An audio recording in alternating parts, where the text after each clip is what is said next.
बिस्मिल्लाहिर्रहमानिर्रहीम। अस्सलाम वालेकुम दोस्तों, वेलकम टू पोल्ट्री आइडियाज़। उम्मीद करता हूँ आप सब दोस्त खैर से होंगे। दोस्तों आज की वीडियो इंशाल्लाह ताला मैं जो दोस्त अपने घर की छत के ऊपर बर्ड्स रखना चाह रहे हैं और स्पेशली सर्दियों में मोस्टली जो डिजीज़ होती हैं उनका अटैक ज़्यादा हो जाता है बनिस्बत नॉर्मल वेदर में।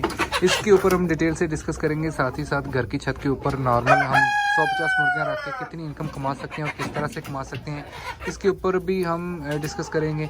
साथ ही साथ दोस्तों वैक्सीन के ऊपर हम डिस्कस करेंगे और सबसे ख़ास बात कि आजकल आस्ट्रालॉब के लिए रूमर्स आए हैं जी, जैसे आस्ट्रालॉब का दौर ख़त्म हो रहा है, इसके ऊपर डिटेल से डिस्कस करेंगे। नए बंदों को काम किस तरह से शुरू करना चाहिए, इसके ऊपर डिस्कस करेंगे। और जो लोग काली मुर्गी को बढ़ा चढ़ा के पेश कर रहे थे, अब रियलिटी क्या निकली है, इसके ऊपर डिस्कस करेंगे। घर के ऊपर जब आप बर्ड्स रखते हैं तो आप शेड जो है वो किस तरह से रखें, सफाई सुथराई किस तरह का हो, दूसरी बहुत सारी एहतियातें, इनको साथ साथ हल्का हल्का सा डिस्कस करेंगे ताकि हर नया बंदा बआसानी अपने घर की छत के ऊपर बर्ड रख के इस कारोबार को शुरू कर सकता है। नए दोस्तों के लिए बहुत ही फ़ायदेमंद ये वीडियो है और जो दोस्त ऑलरेडी ये काम कर रहे हैं उनके लिए भी बड़ी ज़बरदस्त वीडियो है। तो नए आने वाले दोस्तों से रिक्वेस्ट है, प्लीज़ चैनल को याद से सब्सक्राइब करें ताकि हर नए आने वाली वीडियो आप दोस्तों तक बर वक्त पहुँचे। वीडियो को बकायदा शुरू करने से पहले एक छोटी सी रिक्वेस्ट है दोस्तों, देखिए जब आप हमसे रब्ता करते हैं तो हमारा वर्किंग आवर है सुबह 10 से शाम 7 बजे तक।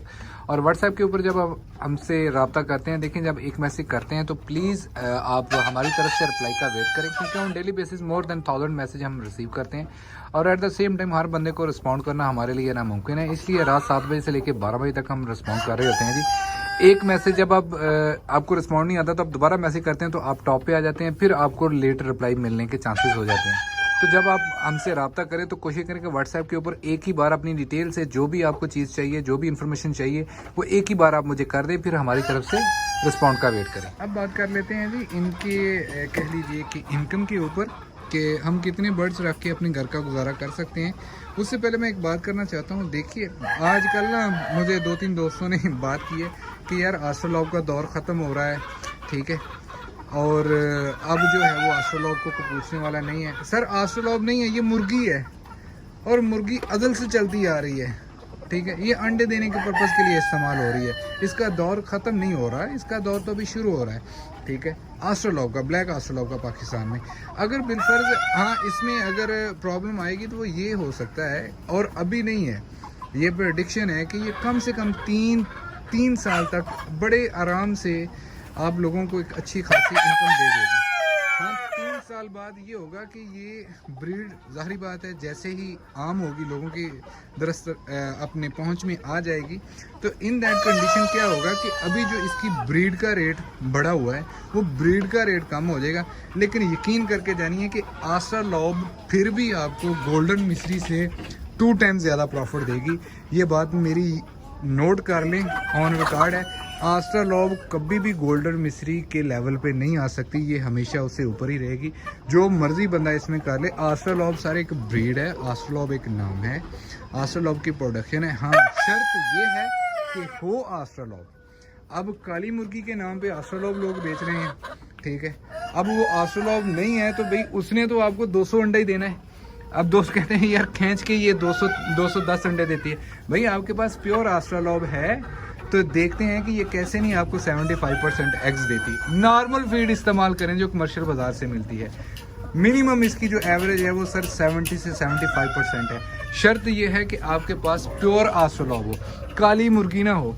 काली मुर्गी के नाम के ऊपर आजकल पाकिस्तान में बहुत सारी ब्लैकमेलिंग भी हो रही है और ये काली मुर्गी का धंधा भी हो रहा है, ठीक है। तो आस्ट्रालॉब के ऊपर ऑलरेडी मैंने एक वीडियो बनाई हुई है जी, आस्ट्रालॉब कहते किसको हैं और आस्ट्रालॉब की निशानियां क्या हैं। अगर आप 50 मुर्गियां रखते हैं तो मैंने ऑलरेडी बताया है कि सारे खर्चे निकाल के 18 से 20 हज़ार रुपया ये अंडे की ही आपको बचत दे देगी। अगर आप 100 मुर्गियाँ रखते हैं तो ऑब्वियसली ये वाली जो इनकम है ये आपको 30 से 35 हज़ार रुपये पे आ जाएगी। और 30 से 35 हज़ार रुपया एक घर चलाने के लिए, घर की बेसिक ज़रूरतें जिससे पूरी हो तो 35 हज़ार रुपया दैट इज़ इनफ। आजकल पाकिस्तान में कोई भी प्राइवेट फर्म जो है वो 35 हज़ार रुपया एक लेबर को नहीं दे सकती, ठीक है। मेरी रिकमेंडेशन यही है कि ठीक है जी, आप जो भी काम कर रहे हैं उसके साथ छोटा सा सेटअप ये लगा लें अनटिल अनलेस जब तक आपका बर्ड्स प्रोडक्शन पे नहीं आ जाता। जो आप काम कर रहे हैं वो भी साथ साथ करते रहें और साथ साथ अपनी ब्रीड को भी बड़ा करें। जब ये एग लेइंग पे आ जाए उसके बाद आप देख लीजिए कि आप इसको बढ़ा के ये कारोबार करना चाहते हैं या फिर इसको एज अ पार्ट टाइम घर में, ज़ाहिर बात है खतूनें होती हैं, हमारी बहनें होती हैं, वो बड़ी आसानी से इतने बर्ड्स को पाल सकती हैं। आप उनके सपुर्द इसको करें, घर की एक एक्स्ट्रा इनकम ये चलती रहे, और साथ में जो आप दूसरा काम कर रहे हैं परमानेंट, आप उसको कैरी ऑन करें। अगर आप इसको खुद से लेके चलना चाहते हैं तो मेरी फिर वही रिक्वेस्ट है, प्लीज़ अगर आप पहली बार करना चाहते हैं तो घर में पहले एक्सपेरिमेंट कर लें, छोटे लेवल से शुरू कर लें। इसमें बहुत सारी प्रॉब्लम्स आती हैं। अब जो बंदे पहले नारा लगा रहे थे जी ये रातों रात आपको अमीर कर देती है, वो भी इस बात को मान गए हैं कि सर राह पे आ जाने या वाह पे आ जाने पता तब चलता है जब इसमें बंदा गुस्सा है। तो नए बंदे प्लीज़ घर में पहले रख लें, उसके बाद जाके कोई भी डिसीजन करें कि आपको ये काम कमर्शियल लेवल पे करना चाहिए, ये आपको सूट कर गया है तो फिर आइए। ऐसे ही एक बार बड़ी इन्वेस्टमेंट ना कर दीजिएगा। सर्दियों में मेन बात है वो ये है कि आपने अपने शेड के अंदर जो है ना वो नमी नहीं होने देनी, क्योंकि छत के ऊपर जब हम बर्ड रखते हैं ना तो जो मर्ज़ी आप कर लें, अगर आपने कम से कम एक बर्ड को 2 से 3 स्क्वायर फीट जगह नहीं दी हुई, ठीक है, अगर 2 स्क्वायर फीट जगह है फिर भी छत के ऊपर जो है वो नमी के चांस ज़्यादा होते हैं बनिस्बत एक शेड के, क्योंकि शेड को हमने चारों तरफ से पर्दे उठा देने होते हैं। जैसे ही धूप लगनी है हवा की क्रॉसिंग स्मूथली होती है बनिस्बत, जैसे आप देख रहे हैं ये वाला जो हमारा फॉर्मेट है, यानी कि घर की छत के ऊपर आप जो मर्ज़ी कर लें, आप घर की छत के ऊपर चारों कोनों को ऊपर नहीं रख सकते, ठीक है। और हमारे पास जो है ये देख लीजिए कि 3 इसके जो मेन कॉर्नर हैं वो कवर्ड हैं, और इसके साथ सिर्फ एक ये फ्रंट वाला जो पोर्शन है ये हमारे पास ओपन है। जैसे आपको पता चले, सबसे पहले धूप निकल आई है, ठीक है, अर्ली मॉर्निंग नहीं, अभी टाइम जो है वो तकरीबन 9:30 का हो गया, तो मैंने क्या किया, ये कर्टन्स आपको नज़र आ रहे हैं, एक अंदर मैंने कर्टन लगाया हुआ है और इसके साथ बाहर मैंने वाटरप्रूफ वाले ये कर्टन लगाए हुए हैं। तो ये आपने उठा देने हैं और बर्ड्स को लाजमी आपने खुला छोड़ देना है। फ़ायदा इससे ये होगा, एक तो बर्ड जो है वो धूप में रिलैक्स फील करेगा, दूसरा ये होगा कि आपका जो अंदर वाला जो ये शेड है इसमें जो नमी होगी, किसी भी किस्म की कोई भी दूसरी जो जर्म्स वगैरह हैं वो धूप लगने से वो ख़त्म हो जाएंगे। अच्छा, अब इसमें मज़ीद अगर आप देख लीजिए तो ये हमारे पास एग बॉक्स का है जी, मैं शेड के अंदर से ऑलरेडी मैंने डिटेल से वीडियो बनाई हुई है, वो भी आप देख सकते हैं।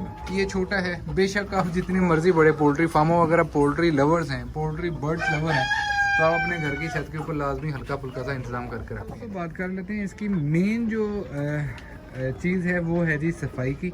देखिए आपने अपने बर्ड्स को नीचे जो फ्लोर है ना, ठीक है, आप देख सकते हैं हमारे पास राइस शेल है जी, जो हम इस्तेमाल करते हैं जी अपने बर्ड्स के लिए, ठीक है, ये वाला, ये धूप में इस तरह से हो जाता है जी, आप देख लीजिए, ठीक है। इस वाले पोर्शन पे सीधी धूप पड़ती है, तो यहाँ पे कह लीजिए कि नमी के इतने चांसेस नहीं है एज़ कम्पेयर जो पीछे वाला ये पोर्शन है, वहाँ पे ज़रा थोड़ा सा नमी ज़्यादा हो जाती है। और सेम ये छोटे बर्ड्स के साथ भी इशू होता है। तो हम क्या करते हैं कि इसको यानी कि हर 7 दिन बाद यही जो होता है शेल राइस, ठीक है, राइस शेल सॉरी, इसको हम क्या कर देते हैं, धूप निकलती है तो हम इसको ऐसे बाहर धूप में जो है वो खिला देते हैं। हालांकि ये बुरादा जो है वो आपको नज़र आ रहा है, ये इस्तेमाल हुआ है, यकीन करें कि ये 8 से 10 दिन तक इस्तेमाल हुआ है। और ये देख लीजिए ये फुल ड्राई है, ठीक है। अब आज की दिन इसको मज़ीद धूप लगेगी तो एटलीस्ट हमारी जो कॉस्ट कटिंग है वो काफ़ी सारी इससे भी सर्दियों में हो जाती है कि ये जो राइस शेल है ये हमारे पास दोबारा इस्तेमाल में आ जाता है। जब हम इसको दोबारा इस्तेमाल करेंगे तो इस अकेले को नहीं डालेंगे, हम ऐसा करेंगे 50% पुराना और 50% जो है वो नया, वो वाला बुरादा इस्तेमाल करेंगे ताकि हमारे सेविंग भी हो और बर्ड्स के लिए भी चीज़ जो है वो नई इस्तेमाल हो। ऐसा ना करें कि बिल्कुल नया डालेंगे तो वेल एंड गुड, ठीक है। अगर आप अपने पैसे बचाना चाहते हैं, स्पेशली सर्दियों में नमी तो इसमें आई जाती है, तो आप इसको 2 से 3 दिन धूप लगवा लीजिए, ये ड्राई हो जाएगा, फिर नया और पुराने का कॉम्बिनेशन इस्तेमाल करते हैं। जब ये ड्राई हो जाएगा तो ये देख लीजिए ये हमने बोरे जो हैं ये भर के रख लिए हैं। हम कर लेते हैं जी, देखें सर्दियों में मोस्टली या तो फॉगी सीज़न होता है या फिर रेनी सीज़न होता है। ठीक है। इन दोनों सीज़न में हमारे लिए यानी कि जिस दिन भी रेनी डे हो या फिर फॉगी डे हो तो बर्ड को बाहर निकालना मुमकिन नहीं है। ठीक है, अगर आप बर्ड को बाहर निकालेंगे रेनी सीज़न में तो वैसे नहीं निकलेगा, फॉग में एक थोड़ी सी देर के लिए निकलेगा, बाद में फिर ये बर्ड बीमारी की तरफ चला जाएगा। तो in that day in that conditions आपने कर्टन्स नीचे कर देनी है। याद रखिए कि जब ऐसा सीन हो और आप अपने घर की छत के ऊपर जो है वो रखे हुए हैं और आपके पास हवादार नहीं है, आप ये देख लें कि मेरे पास इस तरफ को जो लेंथ है ना वो काफ़ी लंबी है, लेकिन मैंने इसका जो सिस्टम है ना वो एग्जॉस्टर का, ये आप चेक कर लें, मैंने ये एग्जॉस्टर जो है वो अंदर लगाया हुआ है। ये प्लास्टिक का पैप है 4 इंची का, ये अंदर से हवा को सक करता है, एंड तक जाता है पूरे की। तो ये जिस दिन रेनी डे है या फिर फॉग पड़ी हुई है, बारिश हो रही है, उस दिन हम क्या करते हैं कि कर्टन्स नीचे करके एग्जॉस्टर चला देते हैं। अब दोस्त ने कुछ एग्जॉस्टर का पूछ रहे थे कि यार आपने बाहर ये कैसे इसका बनाया हुआ है। आप चेक कर सकते हैं कि देखें, मैंने बाहर बाल्टी का इस्तेमाल इसलिए किया है कि एटलीस्ट ये वाटर प्रूफ रहे, डायरेक्ट इसके ऊपर जो है वो बारिश ना पड़े। इसके अंदर मैंने जो है ये वाला फ़ैन इस्तेमाल किया है जी, ये 4 इंची का फ़ैन है और 220 वोल्ट का है जी, ये डीसी नहीं है, एसी फ़ैन है जी। ठीक है, और आप देख सकते हैं करंट भी इसको जो है वो डायरेक्ट 220 वाट का आ रहा है। तो इसको मैंने इसके साथ जो है वो पहले नट लगा के बाल्टी को इसके साथ पहले एडजस्ट कर दिया था, उसके बाद फिर मैंने ये लोहे की वायर लगा के जाली के साथ इसको टाइट कर दिया। और अंदर पंखे के लिए भी मैंने यही सीन किया है कि ऊपर मैंने एक लकड़ी इस्तेमाल की हुई है ये वाली, और लकड़ी के ऊपर मैंने फ़ैन डायरेक्ट जो है वो 4 इंची पैप के सामने लगा दिया है। तो ये माशाल्लाह कह लीजिए कि मेरा इससे गुजारा नहीं है जी, बल्कि मेरा इससे निज़ाम परफेक्ट चल रहा है। बेस्ट अगर पंखा मेरे पास होता तो मैं उसका ज़रूर इस्तेमाल करता, लेकिन यकीन करें कि ये वाला पंखा बड़े पंखे की निस्बत मुझे ज़्यादा सूटेबल रहा है। और दोस्तों, जब आपका बर्ड इस लेवल पे आ जाए यानी कि एग्स लिंक पे आ जाए तो आपका बर्ड परफेक्ट है। फिर भी आपने हर महीने जो लाइव वैक्सीन होती है पानी में मिला के दी जाती है, वो हर महीने आपने एंडी की वैक्सीन करनी होती है। कोशिश करें अच्छी ब्रांड की वैक्सीन इस्तेमाल करें। अगर आप किल्ड वैक्सीन इस्तेमाल कर रहे हैं, मोस्टली किल्ड वैक्सीन जो होती हैं वो इंजेक्ट की जाती हैं, तो वो 3 माह बाद इनको इस्तेमाल करें। वैक्सीन बहुत ज़रूरी है जी, विदाउट वैक्सीन आपके बर्ड्स के ऊपर खतरा ही रहता है। खुदा न खास्ता कोई भी वायरल डिजीज़ अगर आई तो आपके लिए प्रॉब्लम होगी। ये बात कतई ना सोचिएगा कि यार ये मेरे घर में तो सिर्फ 50 मुर्गियाँ, 100 या 150 मुर्गी है, तो जो वैक्सीन आती है वो 1000 बर्ड्स के लिए आती है, तो बाकी वैक्सीन का मैं क्या करूँगा। देखें सर, वैक्सीन आती है 600-700 रुपये की, और आजकल एस्ट्रोलॉब का रेट है जी एक बर्ड का तकरीबन 2500 से 3000 रुपया। ठीक है, एक भी बर्ड आपका एक्सपायर हो गया ना तो आप यकीन करें कि आपको एक बर्ड्स जो है ना वो कम से कम 4 वैक्सीन की वायल्स दे सकता है। तो इसलिए वैक्सीन के ऊपर आके लापरवाही ना करें। ठीक है, आपने 50 बर्ड भी रखे हैं तो फिर भी इनको वैक्सीन करें। उससे पहले हम ऑलरेडी 1 महीने का मुकम्मल कोर्स करके सेल भी कर रहे हैं, आप भी कोशिश करें। मैंने वीडियो इसके ऊपर भी बनाई हुई है जी, वैक्सीन शेड्यूल जो है, तो उसको भी आप चेक कर लीजिए। दोस्तों, अगर वीडियो पसंद आई तो वीडियो को लाइक कीजिए, दोस्तों के साथ शेयर कीजिए। अपना और अपने पैरों का बहुत सारा ख्याल रखिएगा। अल्लाह पाक आपका हामी नासिर। अल्लाह हाफिज़।